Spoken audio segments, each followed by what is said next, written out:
So what are the 4 categories of wealth that I'm supposed to pay zakat?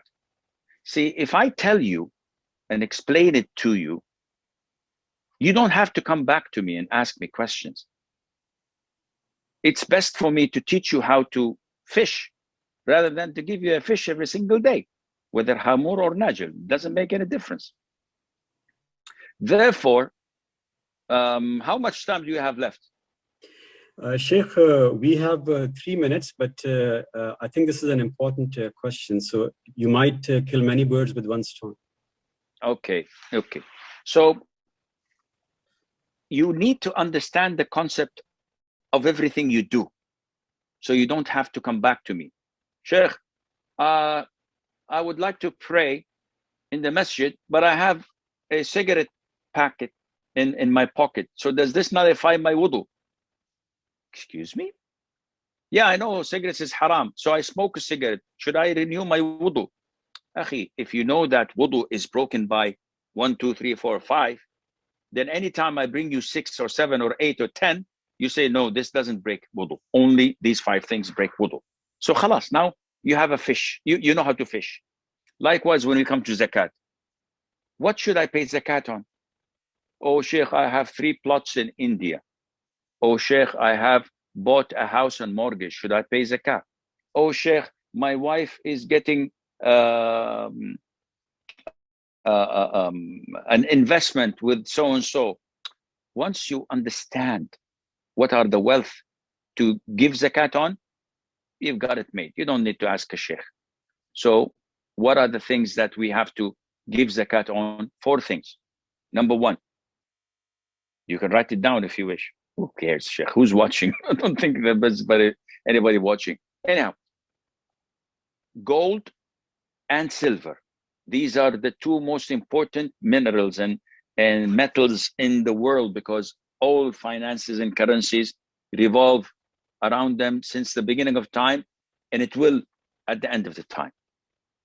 So any gold or silver, or what carries the role of gold and silver, such as banknotes, currency, this is category 1. You have to give zakat. Conditions: threshold, 1 year possession, etc. Does this include women's jewelry? It's an issue of dispute, whether they're wearing it or not. But the most authentic opinion is even the jewelry, they have to be paid, because gold and silver is the essence of economy in the world. Category number 2, livestock, cattle, camels, cows and buffaloes, sheep and goats. These have conditions. Sheikh, we don't have any livestock. Can you move on? No problem. But if you had, you have to come and ask me, and I'll tell you how many cows, how many sheep, how many camels that you're supposed to give. What are the conditions of that? Because if I have a farm of 100 sheep, the threshold of sheep is 40. So I have a farm of 100. Do I give zakat? No. It should be grazing from Allah's plants around. But if I buy the grass for it to eat, there's no zakat in it. But this is not our point. Number 1, gold, silver, and currency. Number 2, livestock. Number 3, vegetables or fruit or corn or what do they call it? Seeds? Hubub. What is hubub? I don't know. Who cares? Things that are what? The what? Grains or seeds is fine. Grains. Yeah, grains. Ahsan. Very good. Yeah, I'm not practicing English, so I'm forgetting it. I think I should get married again. Anyhow, no, I'm just joking. So grains, corn, wheat, barley, dates, and raisin. These are zakatable if I have a farm. So if I have oranges, no zakat. Apples, no zakat. Tomatoes, no zakat. Watermelons, no zakat. And there are conditions, of course, whether I am watering it myself, or it's being watered from the heavens, from the skies, or half. This is a different. Sheikh, we don't have farms. Okay, let's skip that. Category number 4, whatever is prepared for trade, meaning I sell and buy and sell and buy. So my money is actually being invested in a grocery shop. Can I have some cheese? Here you go. And I buy another and I put in its place. So the wealth keeps on revolving, increasing, and I'm getting profit out of that. Anything that is prepared for trade is zakatable. Right. Let's a little bit focus on this, Sheikh. Jazakallah khair. Can you explain a little bit, elaborate? No problem. You've just said that I have 3 plots. I have a house that I'll be possessing in 6 years' time.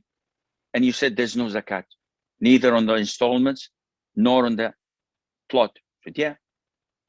Why, Sheikh? Akhi, I said, read my lips. I'm not angry, but who cares? I said that these items must be devoted solely for making money, selling, buying, selling, buying. So if I have my car and someone comes to me and says, Sheikh, wow, beautiful car, would you sell it? I didn't have any intention prior to that for selling it. So I said, yeah, I don't know. He said, I'll give you 100,000 riyals. And the car is worth 50,000. 100,000? Done deal, man. Alhamdulillah. Go. So do I have to pay zakat? Nope. Sheikh, you just sold it. Yes, I sold it not to make money and buy another one and auction it for sale and buy another one and another one. No.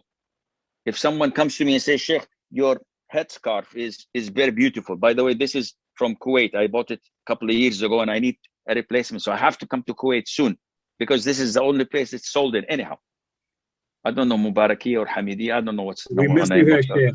We miss you here. Soon, inshallah, soon, inshallah. So someone says, Sheikh, I love your headscarf. Would you take $100 for it? I said, $100, take it. It's not for sale, but I'm selling it because I got a good proposal.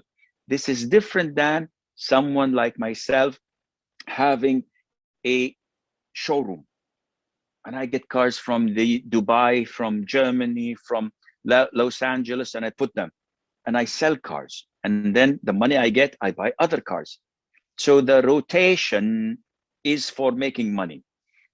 Going back to the original question, Sheikh, I have 3 plots in India. Do I pay zakat? What is the purpose of owning them? Well, I don't know. I got a bonus 5 years ago, so I bought one. And last year, I saw it cheap, I bought it. And now I have a 3rd one. So what is your intention? Are you displaying it for people and real estate agents to buy from you? I want this price to sell. No. I may build a house. I may build a building and rent it. I may invest it in the future. I may give it to some of my children. There's no zakat in it. Okay. What about the plot or the building I'm paying installments for 6 years? If you have the cash money in your hand and a full year rotates while you're possessing it, in order to pay it, you have to give zakat. But if not, I don't have any savings. Every year, just before the deadline, I save from my salary and I give it to the contractor or the construction agency. Okay, after 6 years, what happens? The house is mine. Are you doing this to sell it and make money and then buy another house? No. I want to live in it. There's no zakat, nor on the installments, nor on the real estate itself. So I hope this teaches you how to fish. Jazakallah khair, Sheikh. That really clarifies a lot of points. And what I wrote, just to recap, is that number 1, where we have to pay zakat, gold and silver or equivalent. Number 2 is the livestock with conditions, as you said. Number 3 is farm vegetables, grains, dates, and raisins, specifically. And number 4, which was let me interrupt you. Not all farm vegetables, yani cucumbers, lettuce, etc. These things, no. The condition is that it should be weighed, size or weight, and it can be saved, stored. So dates, I can store them for a whole year. The raisins, they're dry, I can store them. Grains, I can store them. But anything that is fresh, lemon, oranges, watermelon, all of these are unzakatable. Jazakallah khair, Sheikh, for clarification. And the last point, number 4, which is pertinent to many questions actually that Jazakallah for you have answered, mashallah. Whatever is prepared for trade is zakat eligible, where wealth keeps on revolving. So I think that clarifies it. We have run over time, and we really appreciate your time here, Sheikh, for the community. We really miss you here in Kuwait. Hopefully, once the restrictions are down, then we would like to welcome you here again. You are part of this community, part of this family. I would like to also thank all the attendees here. We have answered, I think, more than 45, 50 questions here, but still there are about 30 pending. I apologize that we could not take it, but inshallah, next time. Jazakallah khair, Sheikh, for your time. Barakallahu feekum, jazakumullah khair for having me. And I wish all the community in Kuwait and elsewhere to have a safe Ramadan bi'idhnillah. And I pray to Allah that He uplifts this illness and this disease and this tribulation and calamity from all of humanity, and specifically from the Muslims, and restores our safety and our well-being so that we can meet inshallah again. Wassalamu alaikum wa rahmatullahi wa barakatuh.